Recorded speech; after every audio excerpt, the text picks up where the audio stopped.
మనం మింగడానికి నోరు తెరిచిన కొండ చిరువలా ఉంది కదా ఇది అని అనుకుంటూ ఉంటే అందులో ఒక ఆయన అన్నాడు, చాలా బాగుంది, ఒకసారి లోపలికి వెళ్ళి చూద్దామా ఏమిటి అనుకున్నట్టు వాళ్ళందరూ. అస్మాన్ కిమత్ర గ్రసిత నివిష్టానయంతథ, అయితే లోపలికి వెళితే మనల్ని మింగేస్తుందేమో అంటే మన ఉత్సాహం మనం తీర్చుకోవడం చాలా మంచిది. మింగేస్తున్న భయం మనకు అక్కర్లేదు అని వాళ్ళందరూ, మన దగ్గర ఒక ఆయన ఉన్నాడు, ఆయన చూస్తే చాలా మనం ధన్యమైపోతాం. క్షణాదనే నేతి బకార్యుషన్ముఖం వీక్షోద్ధసంత కరతాడనైర్యయు, వీక్షోద్ధసంత కరతాడనైర్యయు, గొప్ప మాట చెప్పారు ఇక్కడ. బకునించంపిన కృష్ణుడుండ మనకను పామంచు చింతింపనేటికి రాపోదం వాళ్ళు అన్నది. అది మనకెందుకు భయం, అది మింగేస్తుందేమో, మన వెనకాల కృష్ణుడు ఉన్నాడు కనుక మనకేం పర్వాలేదు.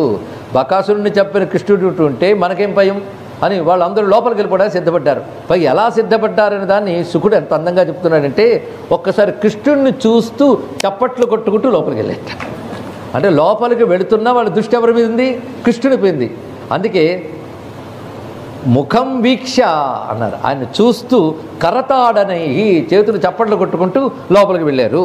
ఆ వెళ్ళడాన్ని స్వామి చూశాడు. ఇదేదో పెద్ద కొండపామును కొన్ని లోపలికి వెళ్ళిపోయారు, కానీ నన్ను మింగేయడానికి సిద్ధంగా ఉన్న రాక్షసుని పాపం వీళ్ళకి తెలియదు. లోపలికి దూరిపోయారు. ఎలా దూరిపోయారు, నేనున్నాను లోపలికి వెళ్ళారు. ఇక్కడ నేనున్నానని ఎవడు నమ్మి ఎటు వెళ్ళినా వాడి వెంట నేను ఉంటాను. ఇది భగవానుడు చెప్పినటువంటి గొప్ప మాట అండి. ఇక్కడ అర్భకులెల్ల పాము దివిజాంతకుడవుట ఎరుంగు రక్కట నిర్భయులై ఎదుర్కొనిరి నేగలనంచు. నేనున్నానని చెప్పి లోపలికి వెళ్ళిపోయారు. ఇప్పుడు నేనున్నానని నమ్మి వెళ్ళే వాడి వెనక నేను ఉంటాను. ఇది భగవానుడు చెప్పిన మాట. కృష్ణలీలలు ఎలా చూడాలో చెప్పుకున్నాం. తాత్విక దృష్టి, అదేవిధంగా భక్తితో చూడవలసిన దృష్టి, ధర్మముతో చూడవలసిన దృష్టి, 3 రకాల దృష్టితో కృష్ణలీలను పరిశీలించాలి. అదే ఏదో చిన్నపిల్లవాడు అల్లరి పెడుతున్నాడు కాదు, ప్రతి చోట తన యొక్క పరమాత్మ భావాన్ని ప్రకటిస్తున్నాడు భగవానుడు. అందుకే ఇక్కడ శృత్వా విచించేత్యమృషామృషాయతే, వీళ్ళు మిథ్యగా కనబడుతున్న దాన్ని, అంటే పాము వలే కనబడుతుంది, వాళ్ళు సత్యం తెలుసుకోలేకపోతున్నారు. సత్యం తెలుసుకోలేక మిథ్యలోకి వెళ్ళిపోతున్న వారిని అనుగ్రహించాలనుకున్నాడు స్వామి. అనుకుని వాళ్ళందరూ దూరికి తాను దూరిపోయాడు. అతడు దూరే వరకు అది నోరు మూయలేదు.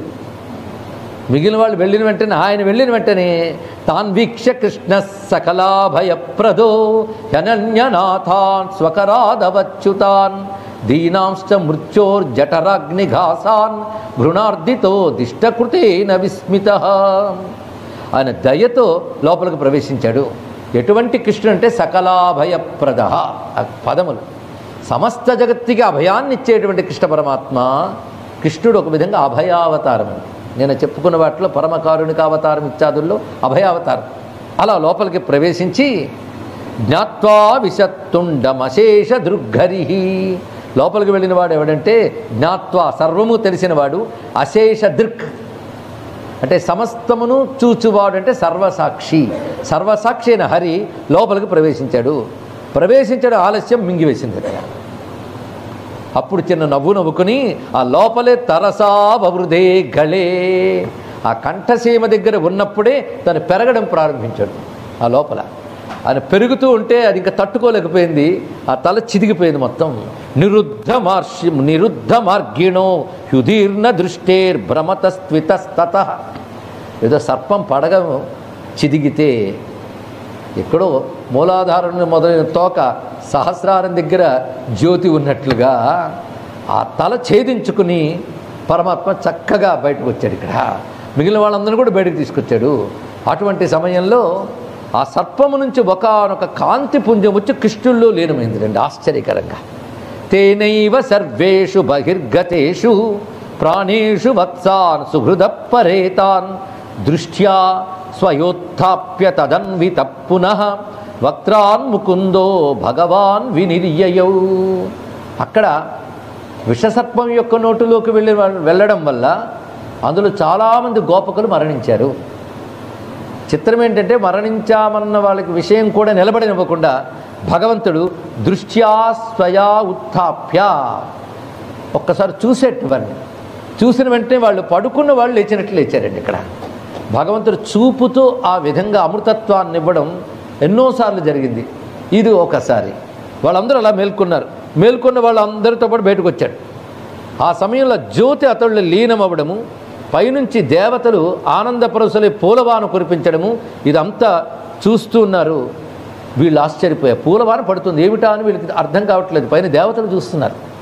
అంతేకాదు ఆ సమయంలో చిత్రం ఏంటంటే ఈ లీలను చూస్తున్న వాళ్ళల్లో తదద్భుత స్తోత్ర సువాజ్య గీతికా జయాది నైకోత్సవ మంగళస్వనాన్ శ్రుత్వా స్వధామ్నోంత్యజ ఆగతో చిరాత్ దృష్ట్వా మహీసస్య జగామ విస్మయం. ఆ సమయంలో అజహ అంటే బ్రహ్మదేవుడు వీళ్ళ వాద్యాలు గీతాలు అన్నీ విని ఏమైందా అని చూడడానికి వచ్చేట. ఆయనకి చూసి ఆశ్చర్యపోయాడు. ఆయన బ్రహ్మదేవుడు ఆశ్చర్యపోయాడు ఈయన చేసిన లీలని చూసి. ఆశ్చర్యపోయి ఇటువంటి వాడా కృష్ణుడు అనుకున్నాడు.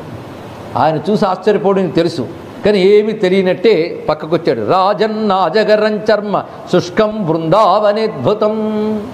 ఆ కొండ చిలువ మరణించిన తర్వాత దాని యొక్క మృతదేహం చాలా కాలం ఉందిట.